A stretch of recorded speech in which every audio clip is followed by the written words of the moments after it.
parte da super safra brasileira de soja corre o risco de ir para o ralo. Pois é, segundo o ministro da Agricultura, Blairo Maggi, parte da carga está encalhada na região sem asfalto da BR-163, rodovia que liga o Mato Grosso aos portos do norte do país. Nesta quinta-feira, 1.200 caminhões formavam uma enorme fila, de 40 quilômetros lá no Pará, aguardando autorização para seguir viagem. Pelo menos 11 navios que aguardavam a carga no Porto de Belém tiveram que ser desviados. Os produtores já estimam, Vera Magalhães, um prejuízo aí na ordem de 350 milhões de reais. Mas não tem novidade aqui, esse problema já existe Acontece todo ano, né? Muito tempo. Lembra aqui a fila para o Porto de Santos também, todo ano, safra, a situação é bem complicada. Essa rodovia que ele se referiu é um absurdo. Tem um trecho de 100 quilômetros que é areia ali, não passa nada e tá uma fila realmente absurda. Mas o problema quando a gente tem um ministro que é diretamente interessado economicamente num setor é que você não sabe enquanto fala o ministro e enquanto fala o produtor rural, né? Porque o Blairo Maggi é o maior produtor rural de Mato Grosso, que é justamente onde está acontecendo esse problema. Ele é adversário político do governador, tudo bem que a rodovia é federal, do governo do qual ele faz parte, e ele falou isso numa audiência pública do lado do presidente do DENIT, causou um certo constrangimento, mas eu fico pensando se ele está preocupado com a quebra da safra como ministro ou como produtor que vai perder alguns desses 300 milhões aí que você falou. Realmente é um absurdo. 2017 o Brasil ainda tem esses problemas básicos de infraestrutura. Primeiro, escoar isso por rodovia já é bizarro. Deveria ser escoado por trem e chegar aos portos e dali e embarcar. Segundo, as rodovias estarem neste estado é mais bizarro ainda. Tem vários e vários programas todo ano de recapeamento e a situação continua a mesma. O DENIT é um dos maiores focos de roubalheira do governo, faz operação tapa-buraco toda hora e agora com as empreiteiras em maus lençóis deve estar mesmo com dificuldade de encontrar quem faça essas obras. Para você ter uma ideia, esse é um trecho de 100 quilômetros, é uma ninharia. O ministro, questionado depois que seu colega de ministério deu esse pito, disse que para fazer esses 100 quilômetros vai levar 2 anos. Ele vai conseguir fazer 60 quilômetros nesse ano e 40 no ano que vem. Quer dizer, é uma piada, né? Realmente uma piada. Os navios estão tendo de ser desviados do Pará para os portos de Paranaguá e de Santos. Isso gera multa, porque você deixa navio parado, então você paga multa. Isso gera realocação. Tem produtor que vai ter que comprar a soja lá fora para vender, porque tem data para entregar e depois repor a soja para quem ele comprou. Quer dizer, é um estrago, é uma lambança. Mas eu só queria fazer essa ressalva aí de que o ministro Blairo Maggi não é exatamente só um ministro falando. Aliás, quem nos assiste, observa aí as enormes filas que a gente se refere aqui nessa BR-163, uma fila interminável de caminhões. E apesar de tudo isso, né, Andreasa, apesar disso tudo, ainda o agronegócio é um dos negócios mais rentáveis ainda no Brasil. Incrível, né? Eu deveria me declarar suspeito para comentar esse assunto. Afinal de contas, quem construiu essa estrada na condição de ministro dos Transportes foi meu avô, o grande Mário Andreasa. Queria contar um pouco sobre a história da BR-163. Ela começou a ser construída em 71 e só foi concluída em 76, já no governo Geisel. Ela corta, como a Vera disse, longitudinalmente o Brasil de sul, do Rio Grande do Sul até o Pará. Né? Foi criada no famoso Plano de Integração Nacional dos Militares e é uma estrada que deu certo. Tá? É uma estrada fundamental para que tenhamos hoje o agronegócio como temos. Naquela época se fazia estrada da seguinte maneira, isso mudou. E não digo que era o certo, mas era como se fazia. Aliás, uma estrada construída pela engenharia militar, hein? Engenharia militar fez a BR-163. Você ia abrindo a estrada com, como eles dizem, com um piso de chão, né? Terra. E à medida em que o povoamento ia ocorrendo às margens da rodovia, você ia pavimentando. Foi assim com a Belém-Brasília. O Juscelino a abriu, os militares depois a pavimentaram. É que no Brasil a gente perdeu o costume de trocar o governo e as obras serem continuadas, né? Aqui troca o governo, as obras são paralisadas. Eu estou dizendo isso para deixar claro o seguinte. A infraestrutura que existe hoje no Brasil, e que é péssima, é a mesma criada pelos militares lá atrás. É a mesma criada na maldita ditadura. As estradas são as mesmas, não se fez nenhuma outra. As ferrovias sucateadas são as mesmas. Os portos são os mesmos, criados pelos militares. E os navios são os mesmos, criados pela Marinha Mercante naquela época, que agora se tentou revitalizar no governo Lula, né? É isso. Nós vivemos num país que não se atualizou. Se fosse um país sério, a obra dos malditos militares, a obra que presta, a obra importante de infraestrutura, teria sido atualizada. Nós teríamos essa rodovia já completamente pavimentada, porque no trecho em que ela é, na boa parte em que ela é pavimentada, ela funciona muito bem. Não é por outro motivo que os estados, Mato Grosso do Sul e Mato Grosso, são as potências agrícolas que são. Essa estrada é fundamental para isso.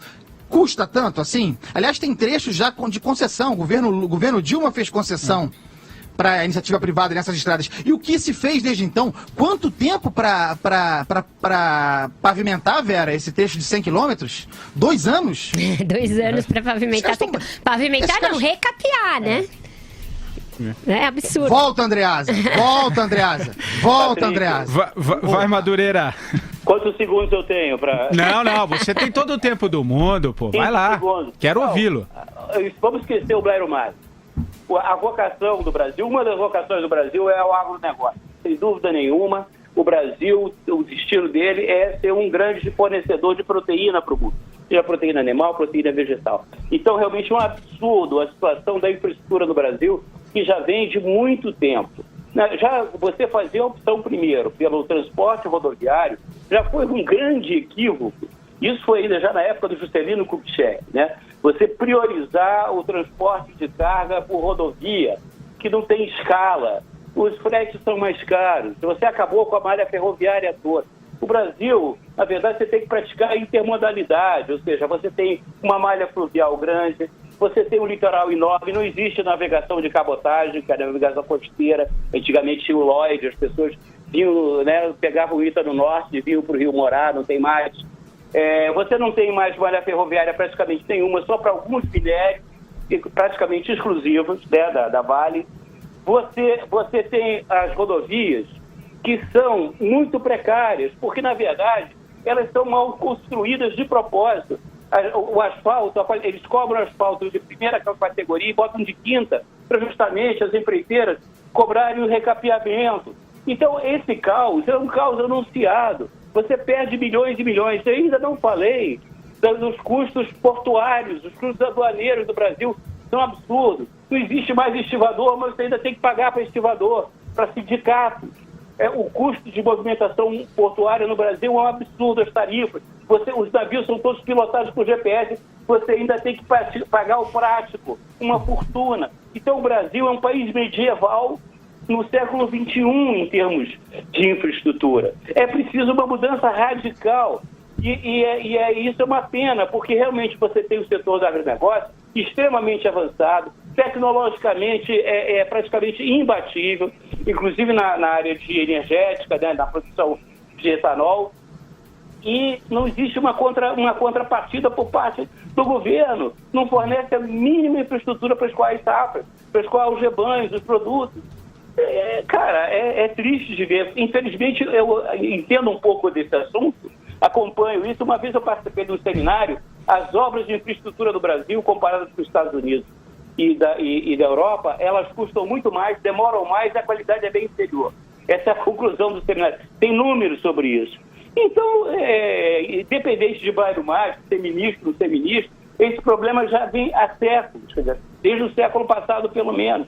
E se o Brasil quer realmente se desenvolver, temos que meter bronca e resolvê-lo. E obra de infraestrutura, gente, dá emprego para muita gente, é o que precisa. E principalmente construção de ferrovias também seria fundamental. Mas você veja que, por exemplo, tem um projeto que se arrasta que eu ouço falar desde que eu era pequena lá no governo Sarney, que é a tal da ferrovia transnordestina, né? Aí foi incluído no PAC da Dilma, tal, vai sair, agora vai sair, agora vai sair. A bitola da Norte Sul não serve mais, Vera. As obras da ferrovia Norte Sul não servem mais. Pois é. Aquele escândalo de roubalheira lá, 1 ou 2 anos atrás, essa ferrovia jamais vai ficar pronta, mesmo porque a bitola utilizada já ficou antiga. Pois Não é, a presta, Transnordestina vai ligar, vai prolongar a Norte-Sul, que é essa que o Madureira está falando. Ela é uma obra que está nas mãos da CSN, do Benjamin Steinbrück. E ele acabou de bater na porta do governo neste ano, fim do ano passado, começo desse ano, pedindo mais 450 milhões para uma obra que já se prorroga há séculos e séculos. Então, é pedir para a obra não sair, né? Os canteiros de obras estão abandonados, assim Agora, como da transposição... Espera só um minutinho, Madureira. Assim como da transposição, está tudo abandonado, os trabalhadores foram dispensados, têm de ser recontratados, então é o Brasil, país do eterno começo, né? Diga, Madureira. Vai, Madu, pra gente... Um detalhezinho curioso, eles estão lá quietinhos em Brasília, mas vou lembrar dele. Você sabia que ainda existe a companhia do trem-bala? Um montão de gente... em Brasília, do trem que não vai sair nunca. Que nunca vai sair do papel e não faz o menor sentido que exista ainda no Brasil. Pois existe em Brasília a companhia do trem-bala, como existe a Telebrás também. Eles estão lá quietinhos. Só a Telebrás, se não me engano, custa 40 milhões por ano nos cofres públicos para pagar salário. Então vamos lá, em Brasília. Pois é, a Dilma, na hora de falar em ferrovia, priorizou esse trem-bala que não tem o menor sentido. E o que a gente falou desse trem-bala durante tanto tempo, projeto, maquete e nada... Era mais uma das provas daquela teimosia dela que não faz sentido nenhum, É uma né? estatal, tem lá em Brasília, vamos procurar. Bom, gente, vamos... Ô, Patrick. Oi, desculpa, Andreasa. Vai lá, claro, fala aí. Só para complementar, o Madureira falou sobre transporte intermodal. É isso mesmo. Nós já temos a malha rodoviária muito boa e profunda e com poderosa capilaridade no Brasil. Se foi uma escolha certa ou errada no passado, é uma discussão a ser feita. Mas uma vez que existe, precisamos cuidar bem e mantê-la em altíssima qualidade. E, paralelamente, investir... Porque em qualquer lugar do mundo, na Europa, nos Estados Unidos, existe o transporte ferroviário, tanto para transporte de pessoa quanto de carga, excepcional, mas também existem rodovias excepcionais. Sim, claro. É possível fazer as duas coisas e o Brasil precisa agora trabalhar, portanto, por complementar, em refazer a sua malha ferroviária e preencher os vazios que existem, sem desfazer do transporte rodoviário, que é necessário e todos os países que têm extensão continental têm e precisam, como no caso dos Estados Unidos.